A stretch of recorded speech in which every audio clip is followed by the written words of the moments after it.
Let's talk about bag sizes. Y'all, coming from the Caribbean, I think Caribbean Airlines has me spoiled. Since traveling outside of the Caribbean, I learned some lessons about bag sizes. And even outside of the US, traveling within Europe is a different ball game. I also think that the industry is changing, so it's good to know some of these tips if you're starting to travel internationally. So it's just going to be a quick video basically about bag sizes. So for me, I remember the days when Caribbean Airlines allowed 2 checked bags and a carry-on. There was nothing to worry about. Then they reduced it to 1 checked bag. You still could have your carry-on. So still, like, nothing was an issue. I didn't know anything about paying to have a checked bag. Worst yet, paying to have a carry-on bag. The first time I traveled with American Airlines and I had to pay $60 US to check a bag, I was like, what? Are you telling me? And now you're telling me that I have to pay for a carry-on? So what am I supposed to do? So anyway, let's just quickly talk about bag sizes and some tips to avoid paying fees when you don't want to. So of course we have a checked bag, which is the large size bags that cannot fit in the overhead cabin.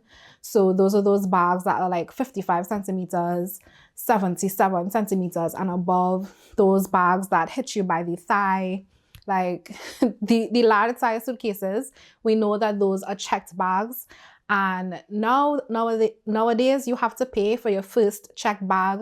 Your second checked bag is even more. So let's say your first checked bag maybe 60, your second checked bag maybe 100. And when you're purchasing your ticket, if they ask you if you want to check a bag, it is much cheaper to pay for the checked bag while purchasing your ticket versus paying for it at the gate, because then it's going to be more. If you're traveling on a budget, traveling with a carry-on bag is the way to go. However, sometimes you have to pay for a carry-on bag, which is what they consider to be bags that you put in the overhead bin. Those are the carry-on bags that fit in there. And then there's the tickets that only allow you a personal item. So a personal item is a bag that can fit under the seat in front of you. And just to add, the personal bag is any bag that you have on your person. So it could be a small handbag, it could be a laptop bag, it could be a backpack. All of those are considered a personal bag. So it's not that you could have like a handbag and then another bag that can fit under the seat.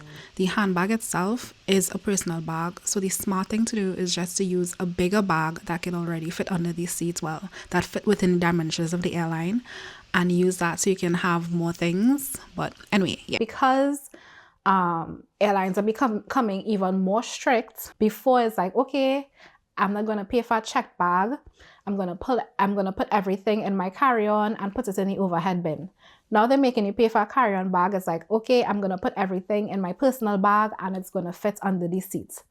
Guys, now they're giving weight restrictions to carry-on bags and personal bags. Like, they're just gonna find a way to make us pay. But also, what I want to make mention of is that depending on the airlines that you plan to travel on, it's important that you check to see the sizes of bags that they allow for the carry-ons, because it's crazy to me that there are so many different sizes of carry-ons. So let's just say one airline, their carry-on size is 35 centimeters. Another airline, their carry-on size may be 30 centimeters. So it's really important to check the dimensions. And if you want to buy a bag you plan to travel a lot, it would be best to have a bag that fits the dimensions for different airlines. Now, I know in the US, I think there are talks of standardizing the size of bags that they allow, because come on, it's really annoying.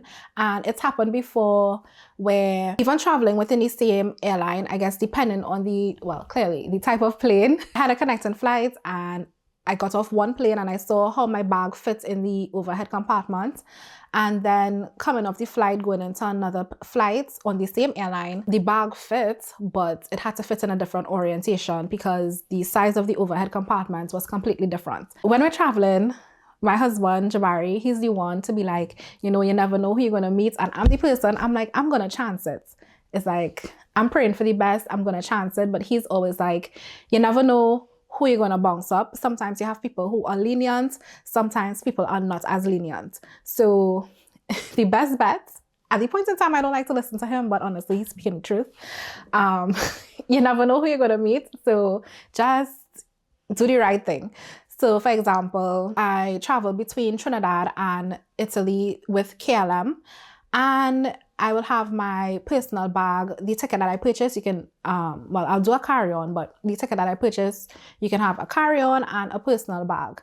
However, now they introduced a restriction where they both need to weigh 10 kgs, which is about, let's call it 20 pounds, 23 pounds. So both your carry-on hard case bag and your backpack, your personal bag that can fit under the seat, both combined need to weigh 20 pounds. And I think I stuffed a few things in there, so it was overweight, and the guy was, he didn't even give me a second to think. I've gotten through it before where they never made me weigh my carry-on bag, but he made me put my carry-on bag on the scale. He said it was overweight, and he said, you need to check it. Now, in this instance, I did not have to pay to check it, but if the ticket didn't allow, like, you'll have to check, you'll maybe have to pay to check it, or I don't know what would have happened, but he made me check my bag. And then another instance, my aunt, she had a bag that she was traveling around Europe with, different flights with the same airline. She got to get on the flight with the bag. However, one attendant looked at her bag and said, that is too big. You have to pay to check the bag. And that was about 70 euro for a carry. They're not making you pay for it as a carry-on. They're making you pay for it as a checked bag. So you're paying checked bag fees for a carry-on size bag. That is something that is going to ruin your vacation for at least 1 or 2 days. And then every time you think about it, you're going to get upset.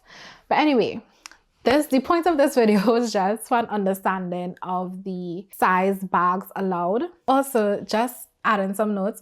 So the personal bag, sometimes they'll call it, some airlines call it a small cabin bag, and the overhead compartment, they call it a large cabin bag. So the small cabin bag should fit under your seat, and that size is 45 by 36 by 20 centimeters, including any wheels and handles. So those dimensions were actually for EasyJet, which I thought was the strictest, but no, Ryanair is the strictest. So their dimensions are actually 40 by 25 by 20 centimeters, which is equivalent to like 20 liters. I have a video coming out showing a bag that I bought specifically for travel, and I'm sure the comparison between the EasyJet size and the Ryanair size is ridiculous. But anyway. And the large cabin bag, the maximum size, well, for this particular airline, is 56 by 45 by 25 centimeters. And the maximum weight they have is actually 15 kgs. So they allow a little more.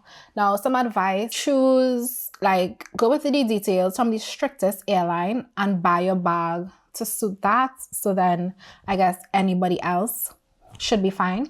And what you can also do is find a bag that meets the requirements. Like if it's the larger size cabin bag, you can get bags that are expandable. So depending on the airline that you're traveling with, if you want to chance it, you could fit a little bit more in the bag, you know?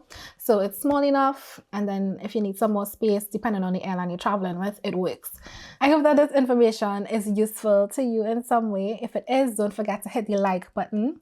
If you want to see more travel tips, experiences, especially from a Caribbean perspective, then go ahead and subscribe, and safe travels until next time. Ciao!